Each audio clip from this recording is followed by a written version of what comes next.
Después del accidente de avión, mi esposa fue dada por desaparecida. 3 semanas después, mi hijo, Luis, y mi nuera me sacaron de la casa diciendo que ya era una carga. Con 61 años, terminé vendiendo dulces en el semáforo para sobrevivir. Nadie me ayudó.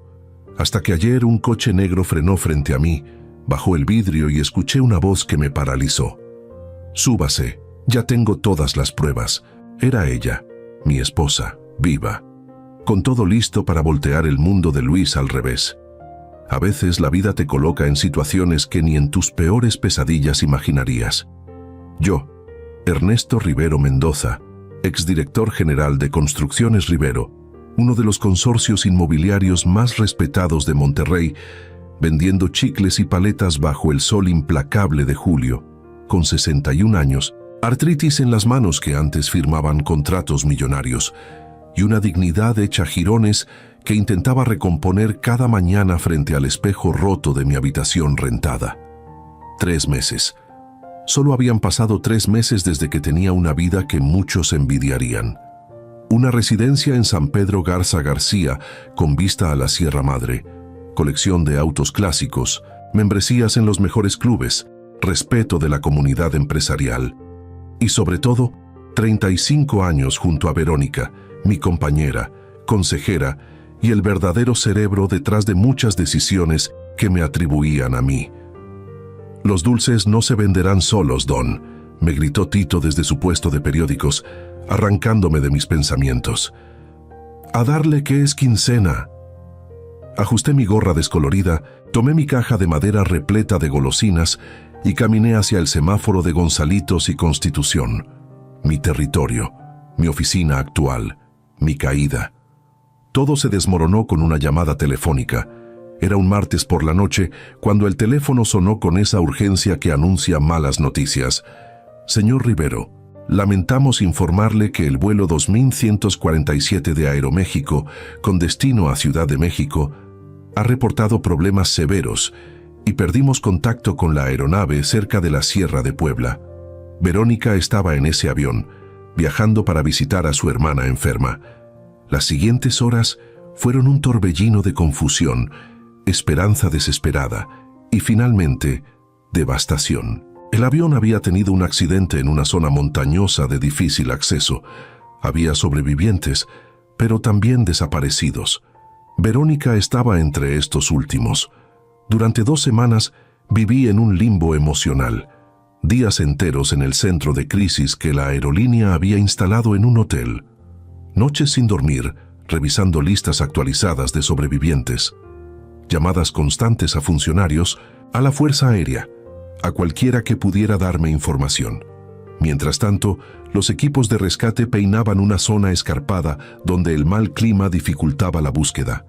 Luis, nuestro único hijo, y su esposa Mariana llegaron de inmediato desde Guadalajara, donde dirigían la sucursal occidental de la empresa.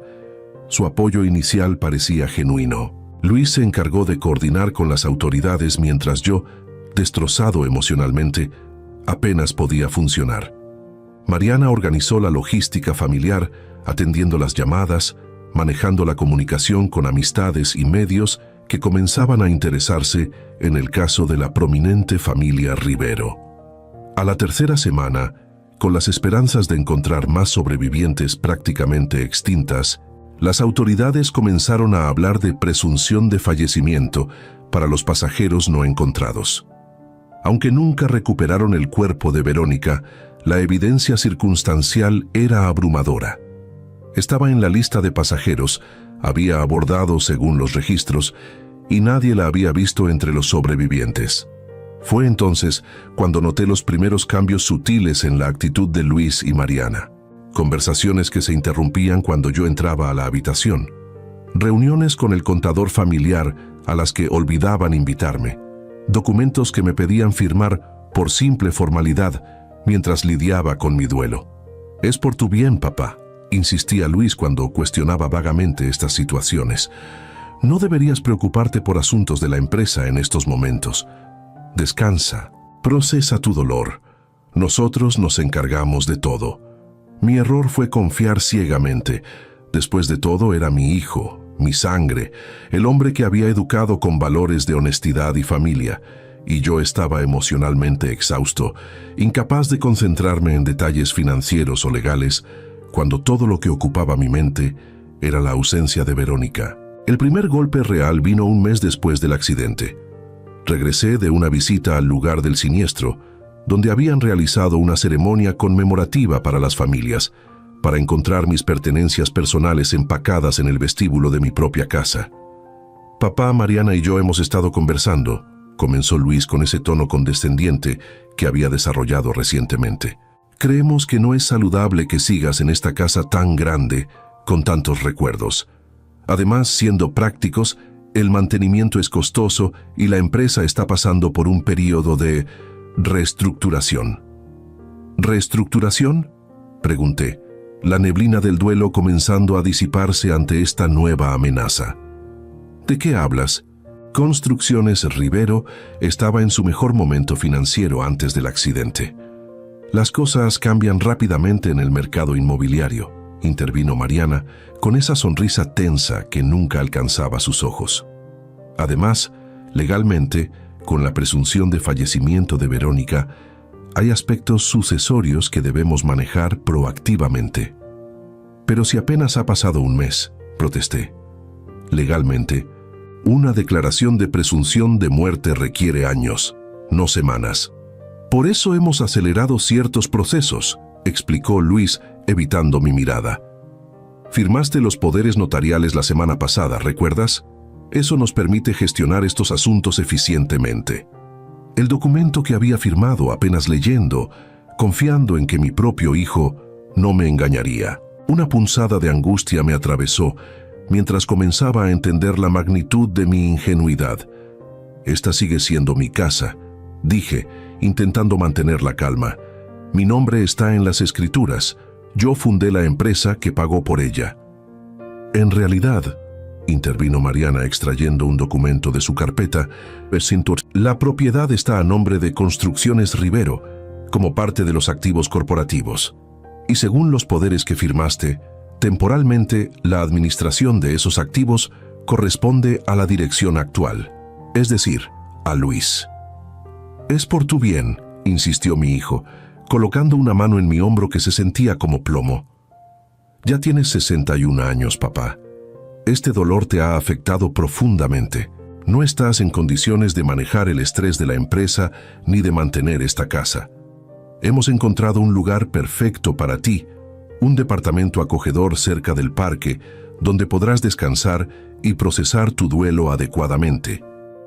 ¿Me están echando de mi propia casa?, pregunté, la incredulidad mezclándose con una ira naciente. Te estamos ayudando a transitar esta etapa, corrigió Mariana con falsa dulzura. Además, francamente, ya eres una carga para la operación. La empresa necesita proyectar vigor, liderazgo juvenil, no. Bueno, un hombre mayor abrumado por circunstancias personales. La brutalidad de esas palabras me dejó momentáneamente sin habla. Una carga.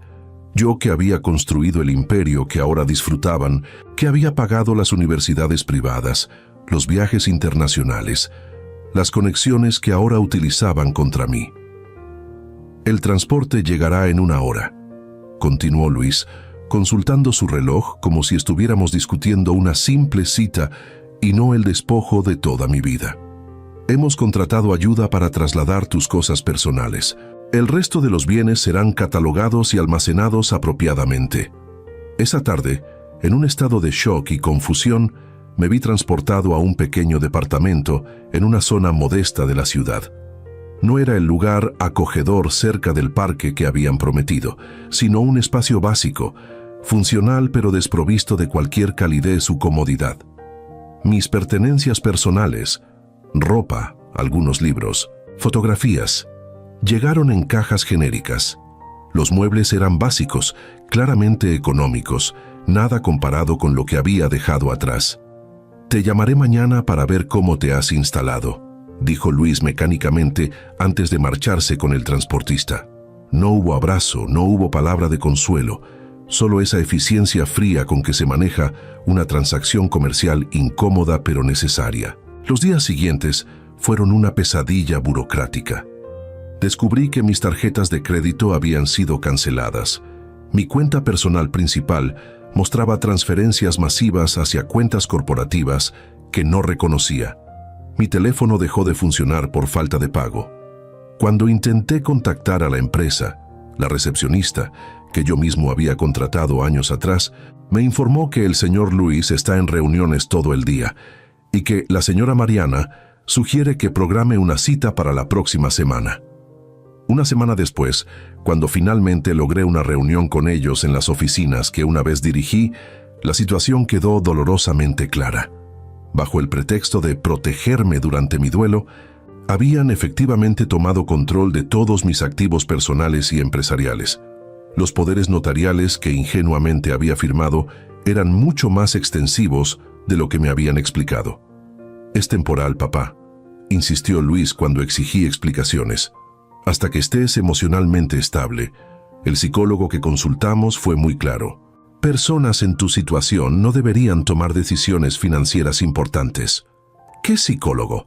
Yo no he visto a ningún psicólogo». «Exactamente. Te negaste a recibir ayuda profesional, lo que solo confirma nuestra preocupación», intervino Mariana. «Además, la continuidad de la empresa está en juego. Los inversionistas necesitan estabilidad, no un líder quebrantado». Salí de esa reunión con una asignación mensual ridículamente pequeña para gastos básicos, la promesa vaga de reconsiderar la situación en unos meses y la devastadora comprensión de que mi propio hijo me había traicionado en mi momento de mayor vulnerabilidad. Intenté buscar ayuda legal, solo para descubrir que el bufete que había representado a la empresa durante décadas misteriosamente no podía tomar mi caso debido a conflicto de intereses. Los pocos amigos que logré contactar parecían incómodos, evasivos, como si hubieran escuchado una versión de la historia que me retrataba como un anciano inestable cuyo hijo responsable había intervenido justificadamente. En cuestión de semanas, mi asignación mensual fue reducida nuevamente bajo pretextos de dificultades empresariales temporales. El departamento, descubrí, ni siquiera estaba a mi nombre, sino rentado por la empresa con un contrato de 6 meses. Mi acceso a los clubes sociales donde podría haber mantenido conexiones útiles fue temporalmente suspendido por renovaciones. Estaba siendo sistemáticamente aislado, despojado y silenciado. A los 2 meses, cuando el dinero se agotó completamente y el casero comenzó a preguntar por el próximo pago, enfrenté la realidad más cruda. Necesitaba generar ingresos. A mis 61 años, con décadas sin necesitar un currículum, sin contactos disponibles y con mi propia empresa bloqueando cualquier referencia positiva, mis opciones eran devastadoramente limitadas. Fue entonces cuando conocí a Tito. Yo estaba sentado en una banca del parque, calculando cuántos días podría estirar mis últimos pesos, cuando este hombre de aspecto curtido se sentó junto a mí, ofreciéndome un café en vaso de unicel. «Se ve usted como yo me sentí hace 10 años, jefe», dijo sin preámbulos, como alguien a quien la vida le dio una patada inesperada en los dientes. Algo en su franqueza directa rompió mis últimas defensas.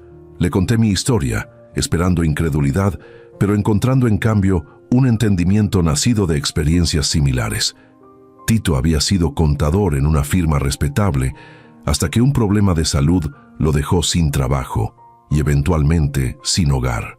Ahora tenía un pequeño puesto de periódicos y dulces en un crucero concurrido. «No es glamoroso», me explicó, «pero paga las cuentas y mantiene la dignidad. Y lo mejor, nadie puede quitártelo mientras tengas 2 manos y voluntad». Al día siguiente, me presenté en su puesto. Me enseñó lo básico: dónde comprar mercancía a precio mayoreo, cómo aproximarse a los autos sin parecer amenazante, qué productos se vendían mejor según la hora del día. Me prestó una caja de madera para empezar y me asignó un semáforo cercano al suyo. «La primera regla del semáforo», me dijo con seriedad, «es que nunca compitas con otros vendedores. Cada quien respeta el territorio del otro. La segunda regla es siempre mantener la dignidad. No importa lo que hayas sido antes, ahora eres comerciante. No pidas lástima, ofrece valor». Así comenzó mi nueva vida.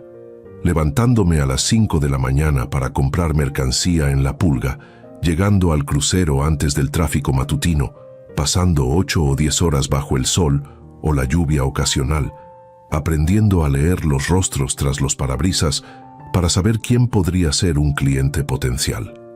Los primeros días fueron físicamente devastadores. Mis piernas, acostumbradas a sillones ejecutivos, protestaban por las largas horas de pie. Mis manos, que solo habían sostenido plumas finas para firmar documentos, ahora se ampollaban al cargar la pesada caja de dulces todo el día. Mi piel, protegida durante décadas por oficinas con clima controlado, se enrojecía bajo el sol inclemente de Monterrey. Pero algo inesperado ocurrió mientras luchaba con estas nuevas realidades físicas. Mi mente, que había estado aturdida por el duelo y la traición, comenzó a aclararse. Cada venta exitosa, por pequeña que fuera, me daba un sentido de logro. Cada interacción humana genuina, una sonrisa, un gracias, una breve conversación con clientes regulares, me reconectaba con el mundo que había empezado a parecer completamente hostil. Tito y los otros vendedores del crucero gradualmente se convirtieron en mi nueva comunidad. Personas que no sabían ni les importaba quién había sido yo antes, solo cómo los trataba ahora.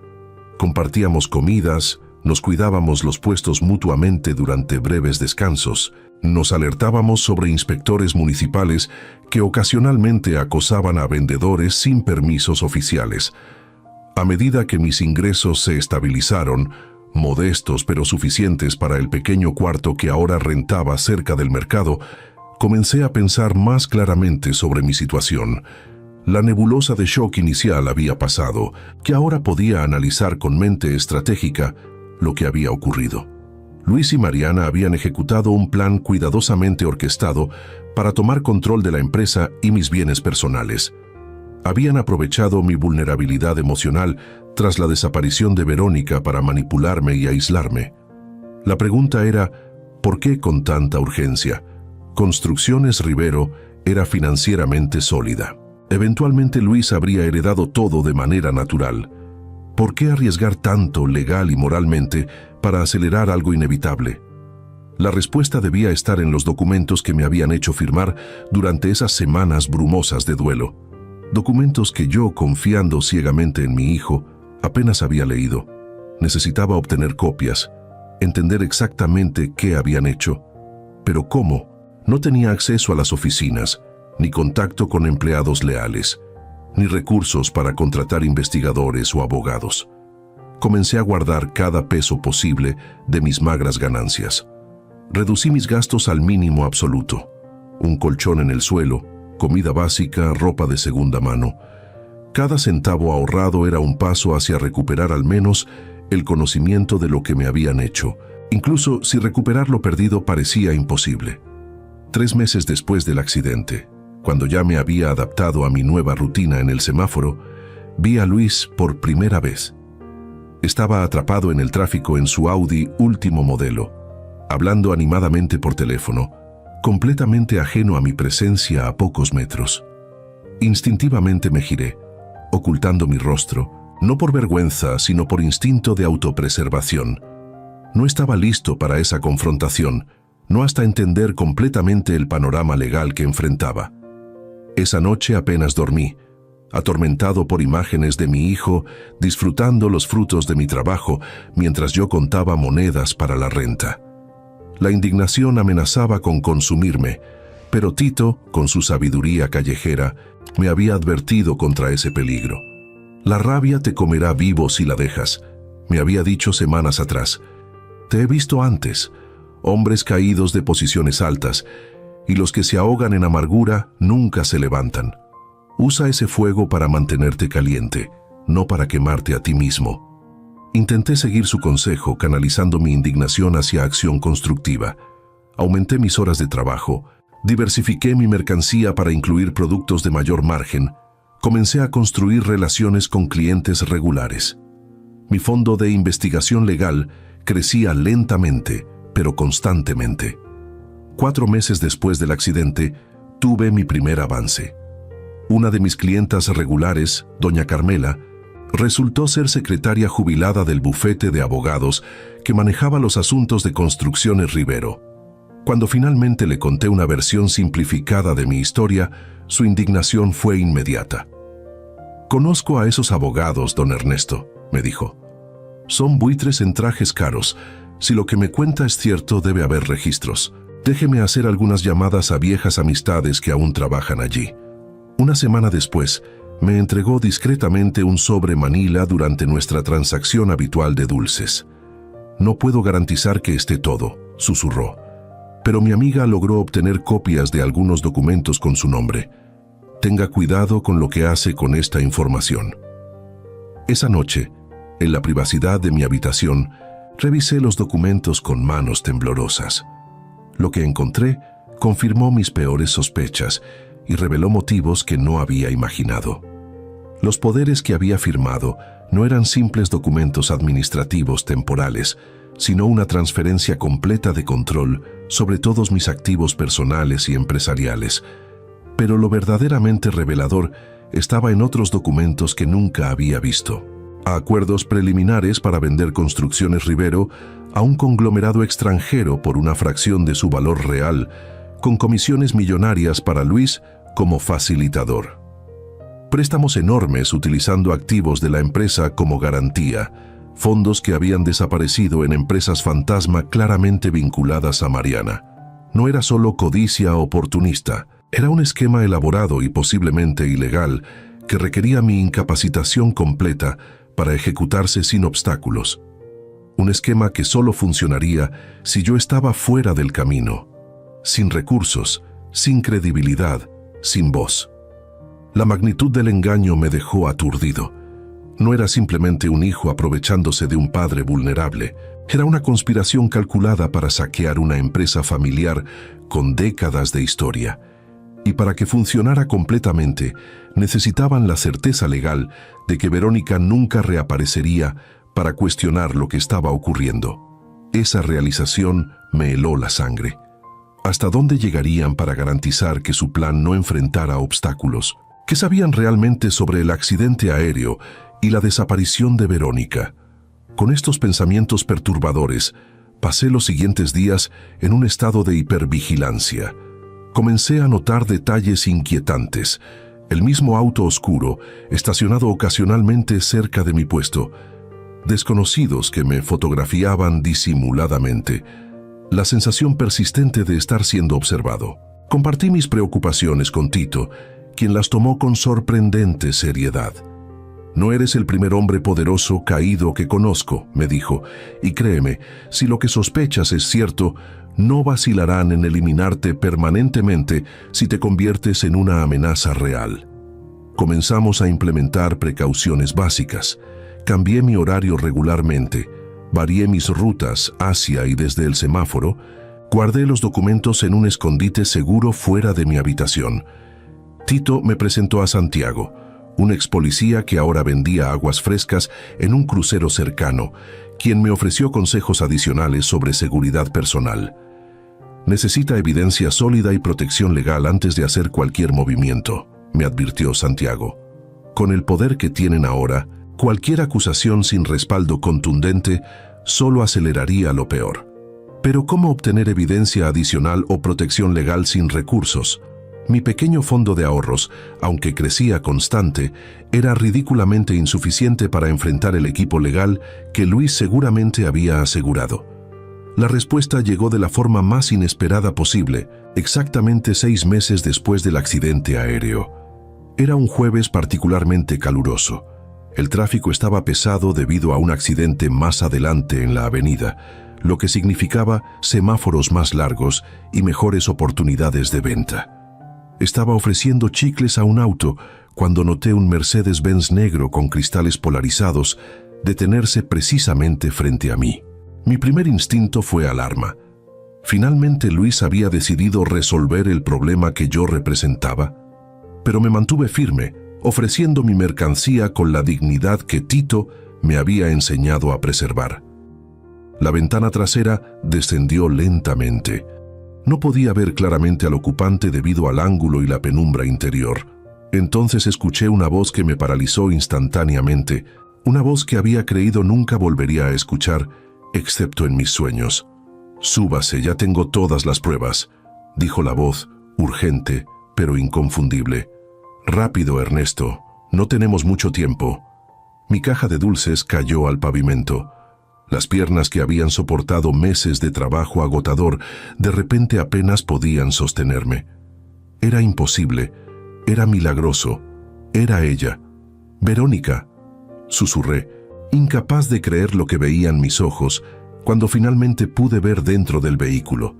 «Sí, amor, estoy viva, y tengo todo lo que necesitamos para recuperar lo nuestro y hacer que Luis pague por lo que nos hizo. Pero debemos movernos ahora. Suba». Sin pensarlo 2 veces, abandoné mi puesto, mis dulces, mi vida de los últimos meses, y entré al vehículo que arrancó inmediatamente, llevándome hacia un futuro que minutos antes hubiera considerado imposible. Mi esposa estaba viva, y juntos íbamos a recuperar nuestra vida y enfrentar la traición más dolorosa de todas, la de nuestro propio hijo. El Mercedes avanzó rápidamente, esquivando el tráfico con la precisión de quien conoce cada atajo de la ciudad. Yo permanecía mudo, entre el shock y la incredulidad, observando a quien tenía a mi lado. Verónica, mi esposa, a quien había llorado durante meses, estaba allí, viva, real, diferente pero inconfundible. Su cabello, antes negro con canas elegantes, ahora lucía completamente plateado, más delgada, con algunas líneas nuevas en su rostro que hablaban de experiencias intensas, pero con la misma mirada determinada que siempre había admirado en ella. Vestía sobriamente, sin las joyas que solía apreciar, como si hubiera adoptado deliberadamente un perfil bajo. «Sé que tienes 1000 preguntas», dijo mientras el auto se incorporaba a la avenida Constitución, alejándonos del centro. «Te explicaré todo, pero primero debemos llegar a un lugar seguro. ¿Te han estado vigilando?». La pregunta me devolvió a la realidad. Creo que sí. Un auto oscuro aparece ocasionalmente cerca de mi puesto, y he notado personas tomando fotografías. «Lo imaginaba», asintió, intercambiando una mirada significativa con el conductor, un hombre de complexión fuerte, cuyo rostro solo podía ver parcialmente por el retrovisor. «Luis contrató seguridad privada para monitorearte. Afortunadamente no son tan profesionales como creen. Pasamos junto a la antigua zona industrial, ahora en plena renovación urbana. Irónicamente, un área donde Construcciones Rivero tenía varios proyectos. Y finalmente, el auto tomó una desviación hacia un sector de almacenes. Se detuvo frente a un edificio de apariencia anodina con un letrero discreto. Importaciones Globales S.A. «Vamos», indicó Verónica. «Es seguro». El interior contrastaba dramáticamente con la fachada descuidada. Un espacio renovado con oficinas modernas, equipo de seguridad visible y varias personas trabajando en computadoras que apenas levantaron la vista cuando entramos. Verónica me guió hacia una sala de conferencias aislada, donde finalmente nos quedamos solos. «Ernesto», dijo, tomando mis manos entre las suyas, sus ojos humedeciéndose por primera vez. «Lo siento tanto. Todo lo que has pasado. Nunca imaginé que nuestro propio hijo». No pude contenerme más. La abracé con una intensidad que probablemente la sorprendió, pero que necesitaba desesperadamente para confirmar que era real, que estaba viva, que no era una alucinación nacida de mi soledad y desesperación. «¿Cómo?». Fue todo lo que logré articular mientras las lágrimas, que había contenido durante meses, finalmente encontraban salida. Verónica respiró profundamente, como reuniendo fuerzas para una historia difícil de contar. El avión efectivamente tuvo un accidente. Estaba en el baño cuando ocurrió la descompresión inicial. Quedé inconsciente, como la mayoría. Cuando recuperé el conocimiento, estaba en una zona boscosa, alejada del fuselaje principal, con lesiones significativas pero viva. Se levantó la manga, revelando cicatrices extensas que subían por su antebrazo. Estuve 3 días desorientada, malherida, intentando encontrar ayuda. Finalmente, un grupo de campesinos me encontró y me llevó a su comunidad. Estaba demasiado lastimada para moverme y ellos demasiado aislados para comunicarse fácilmente con las autoridades. ¿Por qué no me contactaste cuando pudiste? Pregunté, la pregunta inevitable. Su expresión se tornó sombría. Porque cuando finalmente llegué a un hospital, 2 semanas después del accidente, recibí una llamada que lo cambió todo. Era Martita Saldívar, su asistente personal durante más de 15 años, una mujer de absoluta confianza. Me dijo que no revelara que estaba viva, que algo muy extraño estaba ocurriendo en casa. Luis había tomado control inmediato de todo, con movimientos que parecían planeados con anticipación, no reacciones a una emergencia. Documentos aparecieron demasiado rápido, decisiones ejecutadas con una eficiencia que sugería preparación previa. La inquietud que había sentido durante meses cristalizó en una certeza helada. ¿Estás sugiriendo que Luis sabía? ¿Que aprovechó el accidente? ¿O incluso? No tengo pruebas de que causara el accidente, respondió Verónica cuidadosamente. Pero tengo evidencia concreta de que estaba completamente preparado para aprovechar mi desaparición y que tenía planes específicos para aislarte y despojarte una vez que yo no estuviera. Se levantó y extrajo una tableta de un maletín cercano. Martita arriesgó mucho para obtener esto. Son correos electrónicos entre Luis y Mariana que datan de 3 meses antes del accidente. Miré la pantalla, mi estómago contrayéndose ante lo que leía. Discusiones frías y calculadas sobre cómo manejar al viejo una vez que Verónica estuviera fuera del camino. Referencias a documentos legales preparados con anticipación, cronogramas para la toma de control, incluso detalles sobre cómo reducir progresivamente mi asignación económica hasta dejarme sin recursos. Podría ser una coincidencia macabra, dijo Verónica, siempre más cautelosa que yo para sacar conclusiones. Quizás simplemente planeaban marginarnos gradualmente y el accidente les dio una oportunidad inesperada de acelerar sus planes. O quizás... Dejó la frase inconclusa, pero el pensamiento quedó suspendido entre nosotros. Nuestro propio hijo habría sido capaz de algo tan monstruoso como asegurarse que su madre estuviera en un vuelo destinado al desastre. ¿Por qué esperar 6 meses para contactarme?, pregunté, luchando por procesar esta nueva dimensión de pesadilla. Al principio estaba recuperándome físicamente. Luego, cuando entendí la magnitud de lo que enfrentábamos, supe que necesitaríamos evidencia sólida. No podíamos simplemente aparecer con acusaciones. Luis controla todos los recursos y tiene la narrativa pública de su lado. Se sentó nuevamente, su expresión cambiando de dolor a determinación.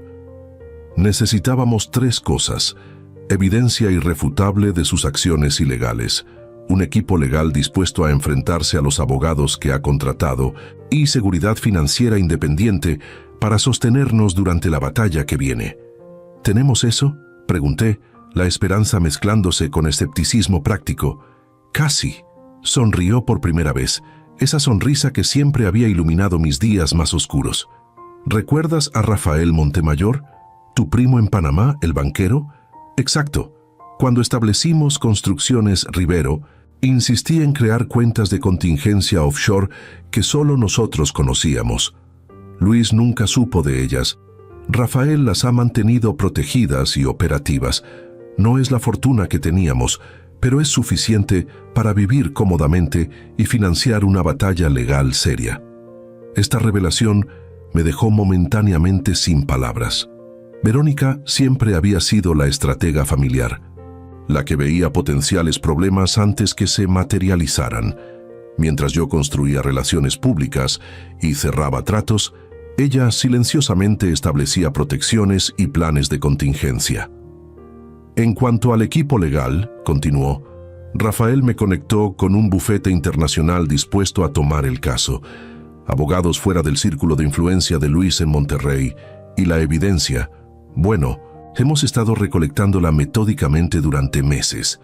Señaló hacia la puerta, donde ahora reconocía que las personas trabajando no eran simples oficinistas. Investigadores privados, especialistas en forencia financiera, expertos en seguridad digital. Han documentado cada movimiento ilegal, cada transferencia sospechosa, cada falsificación documental. La magnitud de lo que Verónica había logrado organizar mientras yo vendía dulces en un semáforo me llenó de admiración renovada.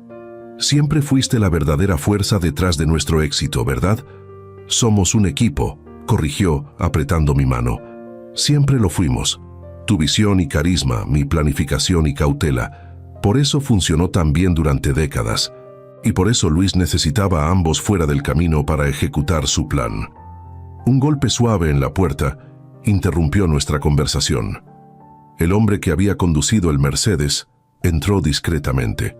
Señora, disculpe la interrupción. Tenemos confirmación de que la ausencia de don Ernesto ya fue notada. Hay movimiento en los canales habituales. Gracias, Joaquín, respondió Verónica. Implementa el protocolo que discutimos. Después de que el hombre saliera, me explicó. Joaquín es exmilitar, ahora jefe de nuestro equipo de seguridad. Lo que está diciendo es que los vigilantes de Luis ya reportaron tu desaparición del semáforo. ¿Significa que vendrán por nosotros?, pregunté, la adrenalina recorriendo mi cuerpo. Primero necesitarán encontrarnos, lo cual no será fácil. Pero sí, debemos asumir que ahora hay urgencia.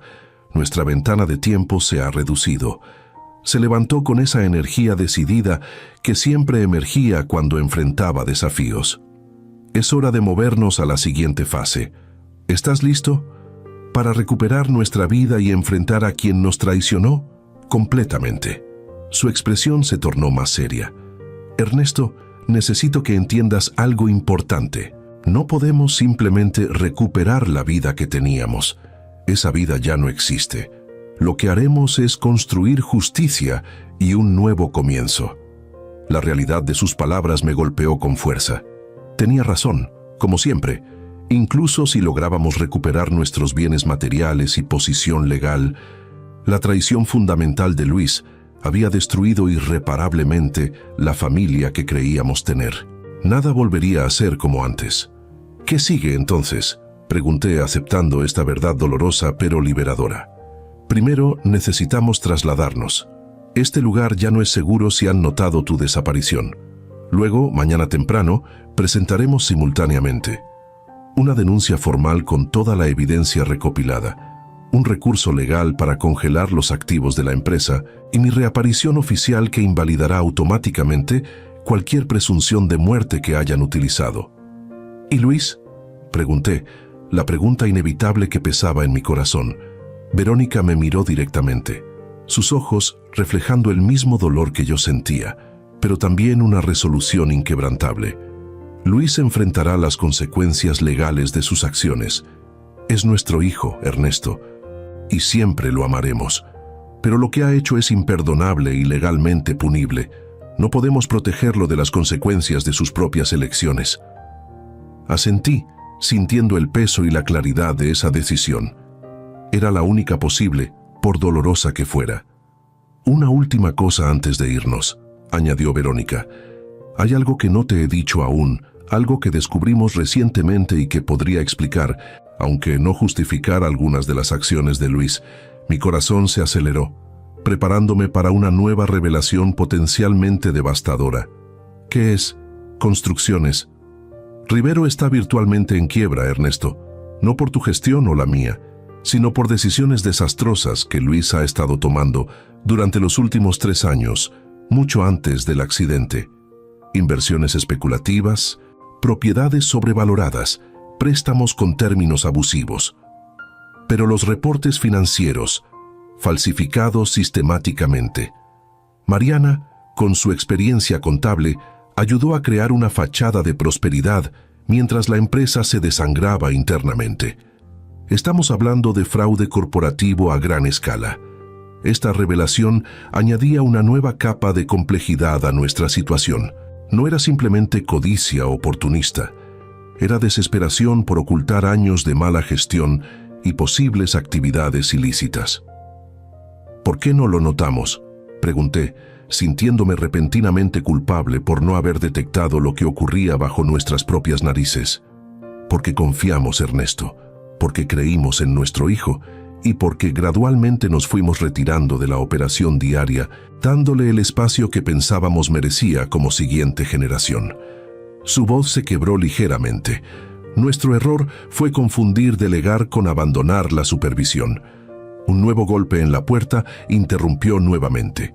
Joaquín asomó la cabeza, su expresión claramente tensa. «Señora, necesitamos movernos ahora. Hay actividad inusual en los alrededores». Verónica se levantó inmediatamente, toda vulnerabilidad desapareciendo bajo una capa de eficiencia pragmática. «Plan B, entonces. ¿Está listo el transporte alternativo?»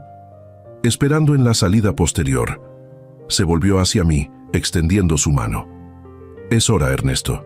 La próxima vez que nos detengamos será para iniciar formalmente nuestra contraofensiva».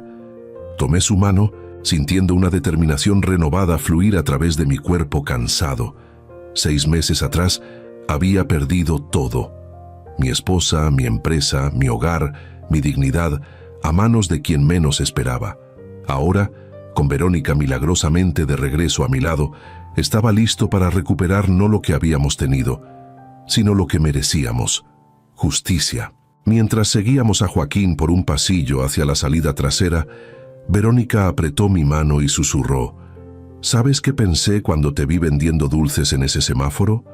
Pensé, ahí está el hombre que amo, derrotado pero no destruido, adaptándose pero no rindiéndose». Me sentí simultáneamente destrozada por lo que te habían hecho y profundamente orgullosa de tu resiliencia. Sus palabras tocaron algo profundo en mí. A través de la humillación y las dificultades, había conservado algo esencial que ni Luis ni nadie podría quitarme: la capacidad de adaptarme, sobrevivir y mantener mi dignidad básica. No era poco. Afuera nos esperaba una modesta camioneta familiar, tan diferente del elegante Mercedes que me había recogido, que casi sonreí ante la estrategia obvia, pero efectiva.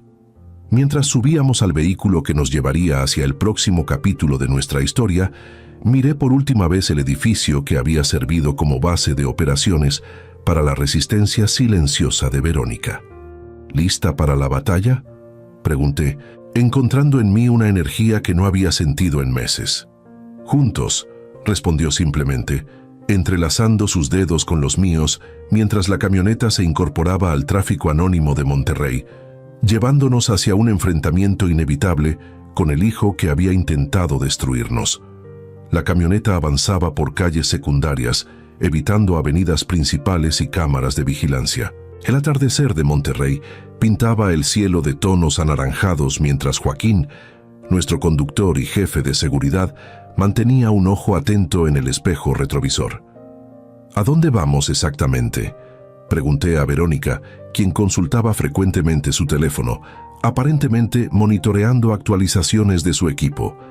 «A Chipinque», respondió. «Rafael nos prestó una cabaña en la montaña. Está a nombre de una corporación panameña, sin conexiones rastreables con nosotros. Será nuestra base de operaciones para los próximos días». La mención del área montañosa y exclusiva a las afueras de la ciudad me trajo recuerdos agridulces. Habíamos considerado comprar una propiedad allí años atrás, pero Luis nos había convencido de que era una inversión anticuada, comparada con los desarrollos urbanos de lujo que él prefería. «¿Crees que Luis ya sabe que estás viva?», pregunté, la pregunta que había estado rondando mi mente. «No lo creo», respondió después de considerarlo. «Hemos sido extremadamente cuidadosos. Mi reaparición oficial está planeada como parte de nuestra estrategia, no antes. El factor sorpresa será crucial».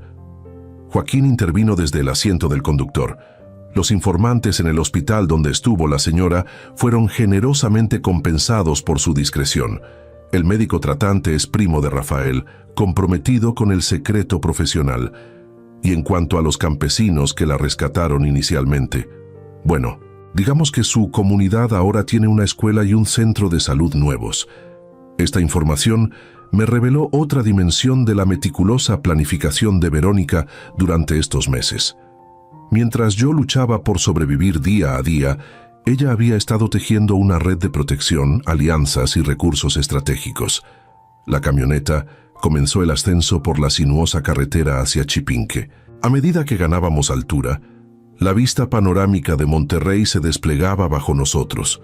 Luces urbanas encendiéndose gradualmente, rascacielos donde alguna vez tuvimos oficinas, el perfil inconfundible de la ciudad que habíamos ayudado a construir literalmente con nuestros proyectos. ¿Quién más sabe de nuestro plan?, pregunté, intentando entender completamente el alcance de la operación en la que ahora estaba involucrado. Un círculo muy pequeño y cuidadosamente seleccionado, explicó Verónica. Rafael maneja el aspecto financiero desde Panamá. Joaquín coordina seguridad. Tenemos 3 abogados internacionales que han preparado todo el caso lejos del radar local. Y un pequeño equipo de investigadores que han recopilado evidencia.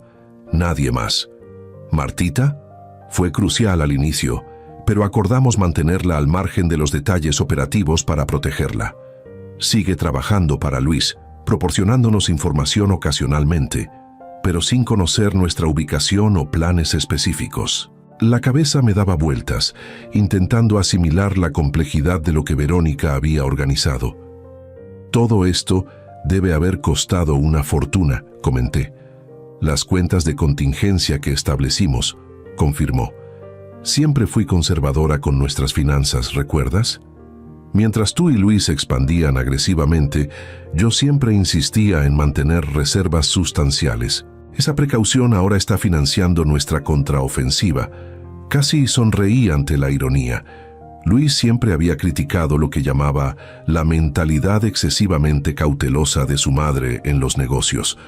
Esa misma cautela ahora sería instrumento de su caída. Finalmente, llegamos a nuestro destino. Una elegante pero discreta cabaña de madera y piedra, estratégicamente ubicada en un recodo que la hacía casi invisible desde la carretera principal. El interior era cómodo pero funcional, claramente preparado con propósitos prácticos más que ostentosos. «Bienvenido a nuestro centro de mando», dijo Verónica mientras encendía las luces, revelando una sala principal convertida en oficina improvisada.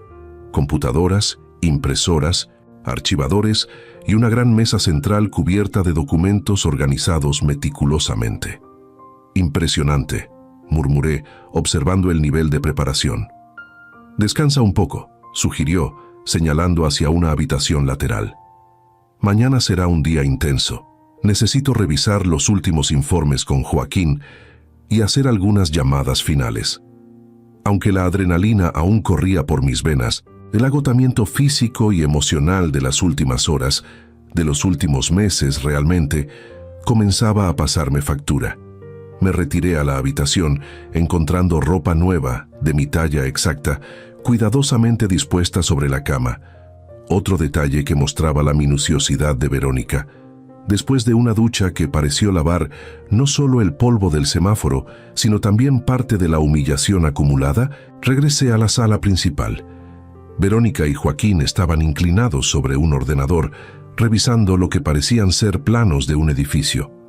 ¿Las oficinas centrales?, pregunté, reconociendo la distribución familiar. «Sí», confirmó Verónica, «necesitamos acceder físicamente a ciertos documentos que nunca fueron digitalizados. El testamento original de mi padre, específicamente, que contiene cláusulas especiales sobre la sucesión empresarial que Luis ha ignorado convenientemente. Pensé que todas las copias legales estarían en poder de los abogados.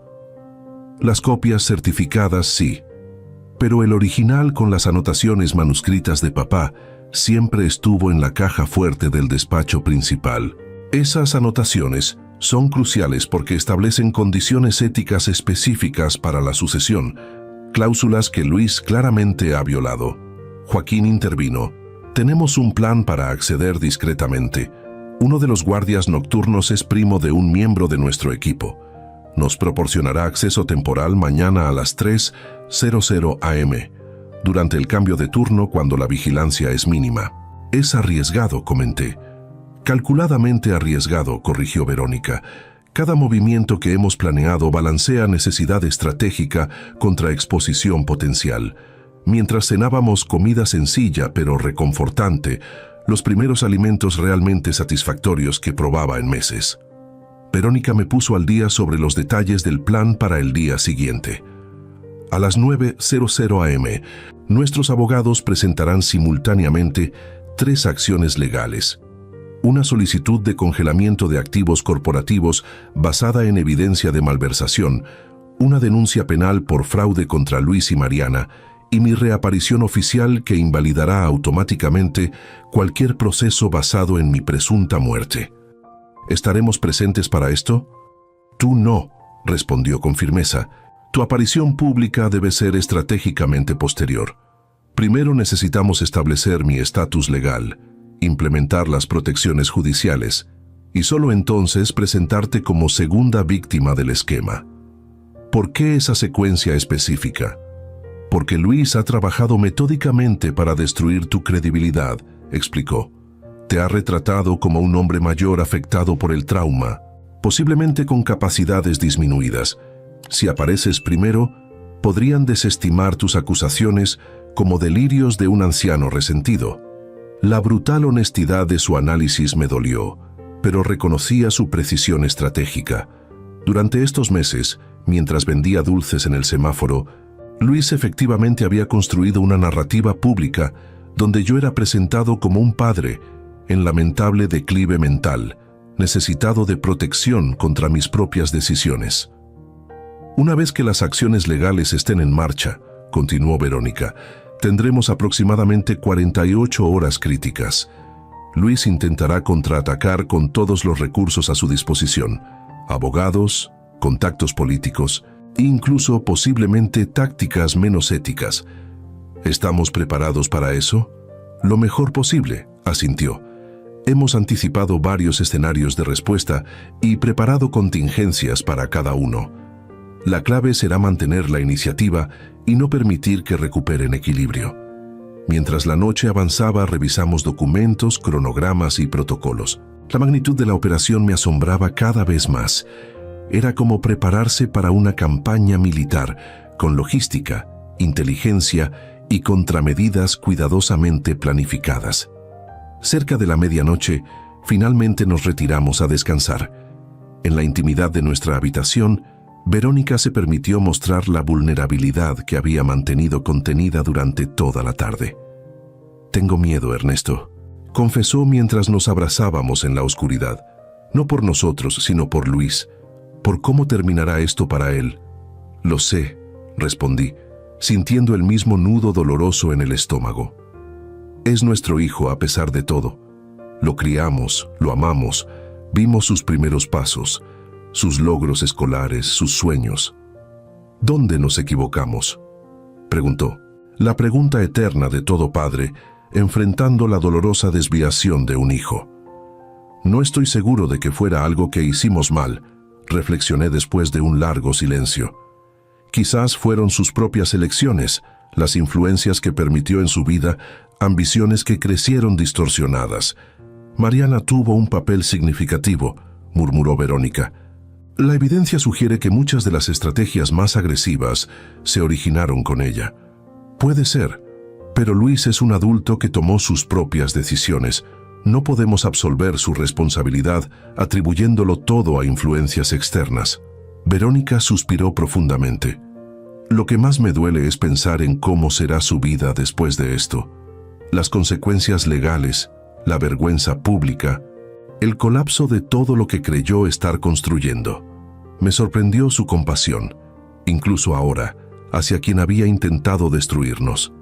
Era uno de los incontables motivos por los que había amado a esta mujer durante casi 4 décadas. Podríamos ofrecerle un camino de redención, sugerí tentativamente. No impunidad, pero quizás una oportunidad de reparar parte del daño, de reconstruir algo de dignidad. He pensado en eso, admitió. Pero primero necesitamos neutralizar la amenaza inmediata. Las consideraciones misericordiosas solo serán posibles cuando tengamos control total de la situación. Dormimos intermitentemente, cada uno lidiando con sus propios pensamientos turbulentos. A las 2:30 a.m., Joaquín golpeó suavemente nuestra puerta. Era hora de la primera operación. Me sorprendió cuando Verónica me entregó un chaleco antibalas ligero. Precaución estándar, explicó ante mi mirada interrogante. No anticipamos resistencia violenta, pero este equipo no llegó tan lejos tomando riesgos innecesarios. La operación para recuperar el testamento original fue sorprendentemente fluida. El guardia cooperante, el acceso programado durante un punto ciego de las cámaras, la caja fuerte, cuya combinación Verónica recordaba perfectamente. En menos de 20 minutos, teníamos en nuestro poder el documento crucial con las anotaciones manuscritas que establecían claramente que cualquier sucesor familiar debía mantener los estándares éticos y valores fundacionales que distinguen a esta empresa, o perdería automáticamente derechos sucesorios. De regreso en la cabaña, mientras los primeros rayos del amanecer comenzaban a iluminar la silueta de la Sierra Madre, el equipo completo, ahora incluyendo 2 abogados que habían llegado discretamente durante nuestra ausencia, repasaba los detalles finales. «Los documentos están completos y verificados», confirmó uno de los abogados, un hombre de mediana edad con expresión seria y acento europeo. «Las presentaciones judiciales están programadas simultáneamente en 3 jurisdicciones diferentes para evitar bloqueos localizados. El equipo médico está preparado para certificar oficialmente su estatus, señora», añadió el segundo abogado, refiriéndose a Verónica.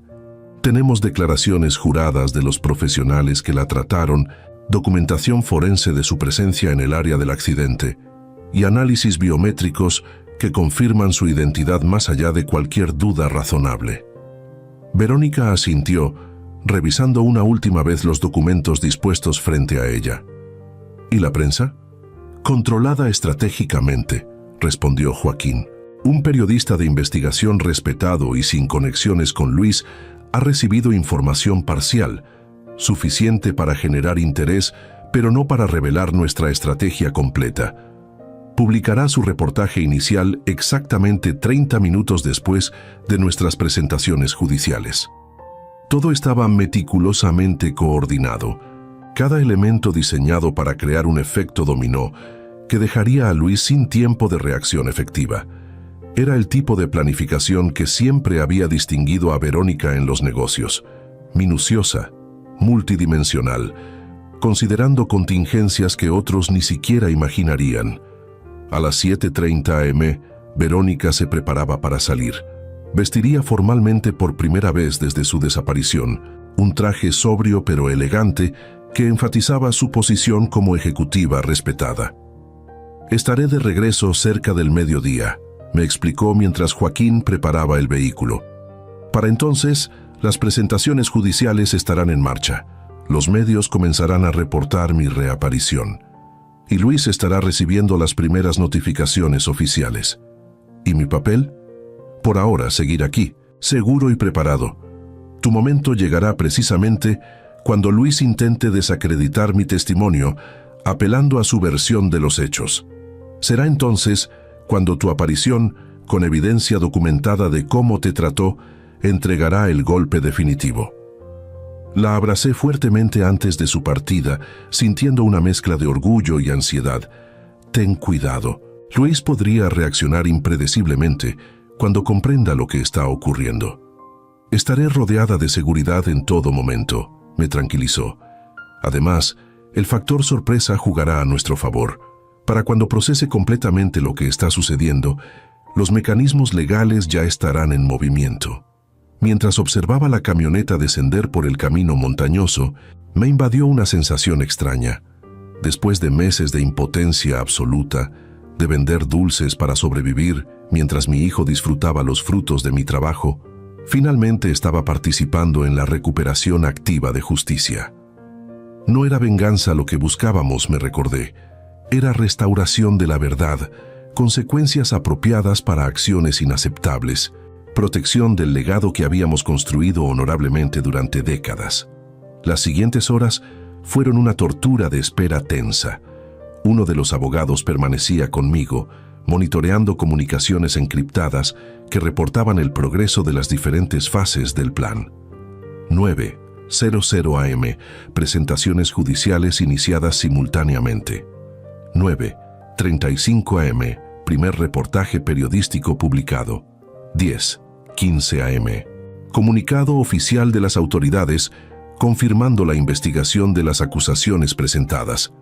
A las 10:30 am, Recibimos la primera indicación de reacción por parte de Luis. Había convocado urgentemente a su equipo legal completo.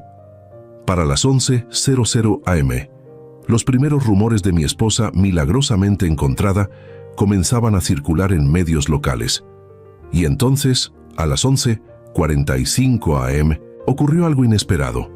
Mi teléfono, el modesto celular prepago que había adquirido para mi vida como vendedor de dulces, sonó con un número que inmediatamente reconocí, aunque no había visto en meses.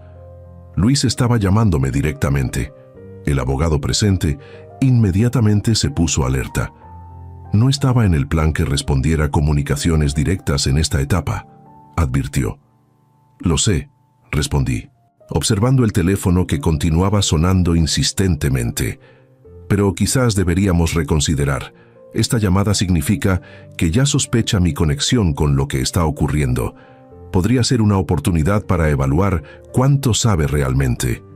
Después de una breve consulta con Verónica vía mensaje encriptado, recibí autorización para responder con el abogado monitoreando en altavoz. ¿Diga? Contesté intentando mantener el tono neutral de quien no sabe nada. Papá, la voz de Luis sonaba tensa, casi irreconocible. ¿Dónde estás exactamente? En mi cuarto, respondí vagamente. ¿Por qué? ¿Ha pasado algo? Un silencio breve, como si estuviera evaluando la veracidad de mi respuesta. ¿Has hablado con alguien inusual últimamente? Defina inusual, hijo. Hablo con docenas de personas cada día en el semáforo. Es parte de vender dulces para sobrevivir, ya que usted y su esposa decidieron que era una carga. El sarcasmo no pasó desapercibido. Otro silencio, más tenso. Papá, están ocurriendo cosas complicadas. Creo que deberíamos hablar personalmente. Puedo enviar un auto por ti ahora mismo. El abogado negó enfáticamente con la cabeza. Era exactamente lo que habíamos anticipado. Un intento de localizarme y potencialmente neutralizarme antes de que pudiera participar formalmente en los procedimientos legales. Estoy ocupado ahora, Luis, respondí con deliberada frialdad. Tengo que preparar mi mercancía para la tarde. Los dulces no se venden solos, ¿sabes? Esto es serio, papá. Su voz adquirió un tono urgente. Hay personas que podrían intentar manipularte, usar tu situación vulnerable para... ¿Mi situación vulnerable? Interrumpí, permitiendo que parte de mi indignación acumulada emergiera. La situación vulnerable en la que tú me colocaste. ¿Qué considerado de tu parte preocuparte ahora, después de meses sin siquiera preguntarte si estaba vivo o muerto? Las cosas no son como parecen, insistió, su voz ahora casi suplicante. Hay aspectos que no entiendes, decisiones difíciles que tuve que tomar para proteger el legado familiar. ¿Proteger el legado familiar?, repetí, genuinamente asombrado por su descaro. Echándome de mi propia casa, robándome cada peso que construí con décadas de trabajo honesto. ¿Ese es tu concepto de protección? Un nuevo silencio, ahora cargado de tensión palpable. Cuando Luis habló nuevamente, su tono había cambiado completamente. Ya no era suplicante, sino calculadoramente amenazante. No sé qué crees que estás haciendo o quién te está aconsejando, pero te advierto. Estás jugando con fuerzas que no comprendes. Por tu propio bien, déjame enviarte ese auto. Ahora. El abogado hizo un gesto de cortar la comunicación. Había escuchado suficiente para confirmar que Luis ya estaba a la defensiva, intentando localizar y contener amenazas percibidas. Adiós, Luis, dije simplemente, y terminé la llamada. Inmediatamente, el abogado activó un protocolo de comunicación, informando a Verónica y al resto del equipo sobre este desarrollo. Esto acelera nuestro cronograma, explicó. Si está intentando localizarlo activamente, debemos implementar la fase 3 inmediatamente, antes de que pueda organizar recursos para una contraofensiva efectiva. Mientras procesaba esta nueva dirección, mi teléfono vibró con un mensaje de Verónica. Todo en marcha. Orden judicial de congelamiento de activos aprobada. Estoy oficialmente viva para el sistema legal. Vamos por ti ahora. Prepárate para el encuentro.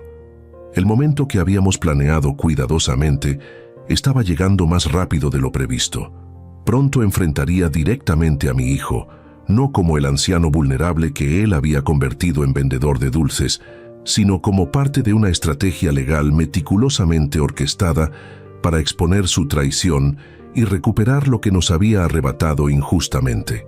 La justicia, después de 6 largos meses, finalmente estaba en movimiento. El Mercedes negro, el mismo que me había recogido en el semáforo el día anterior, una vida entera atrás, se detuvo frente a la cabaña exactamente a las 12:30 p.m. Esta vez no venía solo Verónica, sino acompañada por un equipo completo: 2 abogados adicionales, un notario público y un médico forense que aparentemente había estado documentando su reaparición oficial. «Tenemos que movernos rápido», me informó mientras entraba, su expresión mezclando satisfacción por los avances logrados y urgencia por lo que quedaba pendiente. Luis está movilizando recursos agresivamente. Ha contactado jueces, funcionarios, incluso algunos contactos en fuerzas policiales. ¿Estamos en peligro inmediato?, pregunté, notando la actividad intensificada del equipo de seguridad alrededor de la propiedad. «No directamente», respondió Joaquín, «pero ha contratado investigadores privados para localizarlo. Por suerte, esta ubicación está bien protegida tanto legal como físicamente». Mientras me preparaba para salir, vistiéndome con ropa formal que Verónica había traído, un traje a medida que me hizo sentir nuevamente como el ejecutivo que alguna vez fui, no como el vendedor de dulces en que me había convertido. Ella me actualizó sobre los acontecimientos de la mañana. Las órdenes de congelamiento de activos fueron aprobadas en tiempo récord gracias a la evidencia contundente de malversación, explicó. Las cuentas corporativas principales, propiedades registradas a nombre de la empresa e incluso algunos bienes personales de Luis están ahora bajo supervisión judicial. ¿Y tu reaparición oficial? Completada con todas las verificaciones requeridas. El juez del caso autorizó una audiencia de emergencia dada la naturaleza excepcional de la situación. Mi estatus legal está completamente restaurado. Terminé de ajustar mi corbata. Dedos torpes después de meses sin realizar este simple ritual cotidiano, y me volví hacia ella. ¿Cuál es el siguiente paso? Confrontación directa, respondió sin vacilación. Luis ha convocado una conferencia de prensa para las 2:00 p.m., evidentemente para controlar la narrativa. Según nuestros informantes, planea anunciar que mi reaparición es parte de un confuso y lamentable episodio de estrés postraumático, y que tú estás siendo manipulado por intereses externos en tu estado vulnerable. Predecible, comenté, y exactamente lo que estábamos esperando.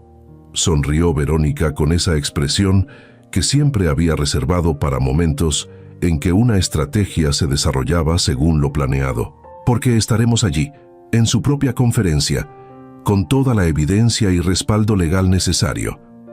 El viaje hacia las oficinas centrales de Construcciones Rivero transcurrió en un silencio cargado de anticipación. A medida que nos acercábamos al edificio corporativo que alguna vez había sido el corazón de nuestras vidas profesionales, noté la presencia inusual de vehículos de prensa y personal de seguridad. Parece que Luis ha invertido en un espectáculo mediático completo, observó uno de los abogados. Perfecto, respondió Verónica. Cuanta más publicidad, más contundente será la revelación de la verdad. Nuestro vehículo se detuvo discretamente en la entrada lateral, donde un guardia de seguridad, aparentemente parte de nuestra red de apoyo, nos permitió acceso inmediato sin alertar al personal principal. Mientras avanzábamos por pasillos que conocía íntimamente, pero que ahora parecían extrañamente ajenos, sentí una mezcla contradictoria de emociones. Nostalgia por lo que alguna vez fue nuestro hogar profesional, indignación renovada por cómo nos había sido arrebatado, y una extraña calma determinada ante lo que estábamos a punto de hacer. La sala de conferencias principal estaba siendo preparada activamente. Técnicos ajustando micrófonos, asistentes distribuyendo carpetas de prensa, ejecutivos alineándose estratégicamente detrás del podio, donde Luis evidentemente haría su declaración.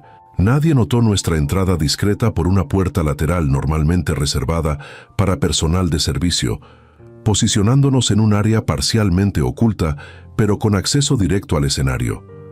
A las 2:00 p.m. exactamente, Luis apareció, impecablemente vestido en un traje azul marino que reconocí como uno que yo le había regalado en su último cumpleaños. Su expresión estudiadamente solemne mientras tomaba posición tras el podio me recordó dolorosamente al niño que había practicado discursos frente al espejo, imitando mis gestos y entonaciones. «Agradezco su presencia en circunstancias tan inusuales», comenzó, su voz proyectando una confianza que solo quienes lo conocíamos íntimamente podíamos identificar como ligeramente forzada.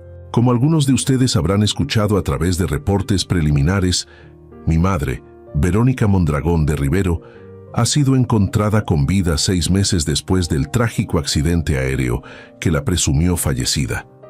Pausó para efecto dramático, escaneando la sala llena de periodistas e invitados corporativos. Esta noticia, que inicialmente recibimos con profunda alegría, rápidamente se ha tornado en una situación médica y emocionalmente compleja. Los especialistas consultados indican que mi madre sufre de un severo caso de estrés postraumático y desorientación cognitiva resultante de su experiencia traumática. Sentí la mano de Verónica apretar la mía mientras escuchábamos esta elaborada mentira. Era exactamente el ángulo que habíamos anticipado. Intentar desacreditar su reaparición como confusión mental antes de que pudiera presentar evidencia contra él. Simultáneamente, continuó Luis, mi padre, Ernesto Rivero, quien ha estado atravesando dificultades emocionales comprensibles desde la desaparición de mi madre, parece haber sido contactado y posiblemente manipulado por individuos que buscan aprovecharse de esta situación vulnerable para objetivos que estamos investigando. Mientras Luis elaboraba esta narrativa ficticia, observé a Mariana en primera fila, asintiendo solemnemente en momentos estratégicos, proyectando apoyo absoluto a cada palabra.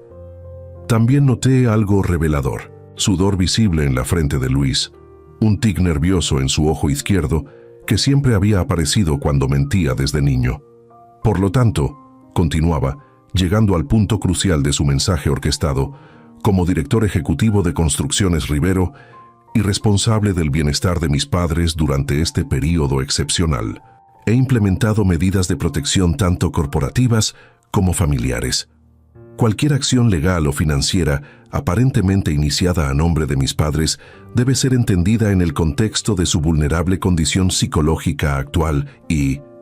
Es fascinante escuchar diagnósticos médicos de alguien sin formación clínica alguna. La voz clara y firme de Verónica cortó el aire como un látigo mientras emergíamos de nuestro lugar discreto, avanzando directamente hacia el podio. El rostro de Luis palideció visiblemente. Sus ojos, incrédulos, alternaban entre su madre, oficialmente confundida pero proyectando absoluta lucidez profesional, y yo, el manipulado padre que avanzaba con postura erguida y mirada firme. Mamá, tartamudeó abandonando completamente su fachada de control. Papá, no esperaba. Deberían estar confundidos, manipulados, incapaces de defendernos. Completé mientras nos acercábamos al podio, los flashes de cámaras intensificándose ante el drama inesperado. O simplemente vendiendo dulces en un semáforo mientras tú disfrutabas los frutos de mi trabajo de décadas. El caos estalló en la sala. Periodistas poniéndose de pie, cámaras reenfocándose, murmullos creciendo en volumen. Mariana intentó discretamente retirarse hacia una salida lateral, solo para encontrarse bloqueada por uno de nuestros guardias de seguridad estratégicamente posicionados. Verónica tomó control del micrófono con la autoridad natural que siempre la había caracterizado en entornos corporativos. Señoras y señores, permítanme presentarme apropiadamente. Verónica Mondragón de Rivero, cofundadora de Construcciones Rivero, legalmente viva y médicamente certificada como plenamente competente, como confirmarán los documentos que mis abogados están distribuyendo en este momento.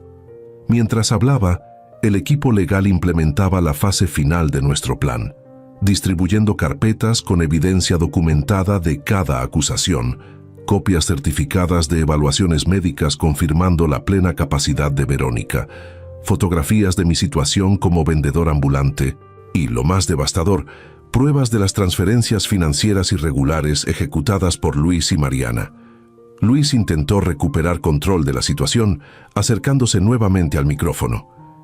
Esto es un malentendido. Estábamos protegiendo los intereses familiares durante una crisis extraordinaria y... ¿Protegiendo intereses familiares?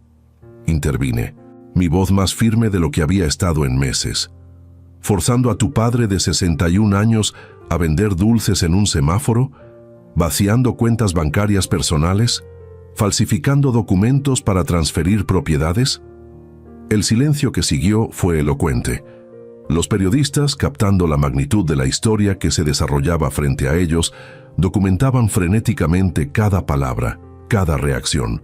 Las acciones legales correspondientes ya han sido iniciadas, continuó Verónica con precisión profesional. Órdenes de congelamiento de activos han sido aprobadas por juzgados en 3 jurisdicciones diferentes. Investigaciones criminales sobre fraude corporativo, falsificación documental y posible manipulación de evidencia en relación al accidente aéreo están en curso. La mención del accidente provocó una reacción visible en Luis. Por un instante, algo parecido al miedo genuino cruzó su rostro. Esta conferencia concluye aquí, declaró uno de nuestros abogados tomando control del micrófono. La familia Rivero no hará más declaraciones públicas mientras los procesos legales siguen su curso. Agradecemos su comprensión. Mientras nos retirábamos del escenario, dejando a Luis literalmente sin palabras frente a docenas de cámaras y periodistas hambrientos de detalles, sentí una extraña mezcla de vindicación y tristeza profunda. Habíamos recuperado control sobre nuestra narrativa, nuestro legado empresarial, incluso nuestra dignidad básica, pero el costo había sido devastador. La ruptura definitiva con nuestro único hijo, la exposición pública de nuestra tragedia familiar, la destrucción irreparable de confianzas fundamentales. ¿Qué sigue ahora?, pregunté a Verónica mientras subíamos a nuestro vehículo, dejando atrás el caos mediático que habíamos desencadenado.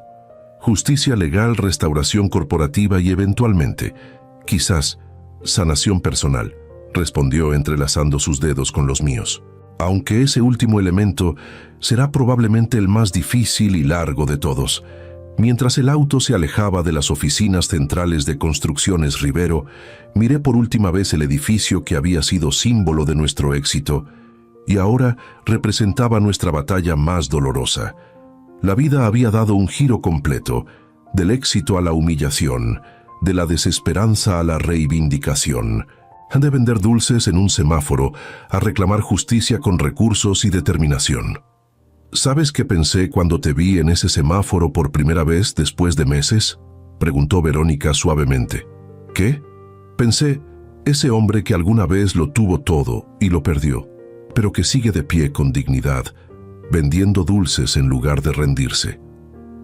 Ese hombre merece recuperar todo lo que le robaron, no por orgullo o venganza, sino porque representa valores que no pueden ser derrotados: resiliencia, integridad, capacidad de adaptación. Sus palabras tocaron algo profundo en mí, confirmando que lo verdaderamente valioso nunca había estado en las propiedades o el estatus, sino en nuestra capacidad para enfrentar adversidades, manteniendo principios fundamentales.